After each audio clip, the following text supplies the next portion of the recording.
আমরা খেতে এসে থাকি এবং বড় বড় নেতার সংস্পর্শে থাকি। কি গো মাসাদ,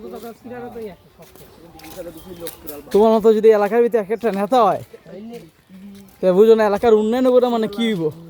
এলাকার যে এক একটা রাস্তাঘাট, এক একটা রাস্তাঘাট বুঝো না, এই অবস্থা হইব না। আজকে পরিদর্শন এই যে এখন আমরা যে রাস্তাতে হেঁটে যাচ্ছি এটা একসময় বাংলাদেশের হাইওয়ে রুট হয়ে যাবে। এই যে আমাদের নেতা সাহেব রাস্তা প্রদর্শন করছে, সামনে একটি পাবলিক টয়লেট উদ্বোধন করবে। এখন আমরা সকলেই লাইভে থাকি এবং দেখতে থাকি। এখানে একটা হাই কমোড হবে, এখানে একটি ফ্যান হবে, এখানে একটি এসি হবে।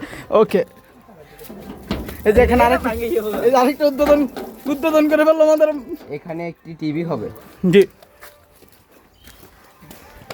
সকলেই আমাদের নেতা সাহেবকে সালাম দেই।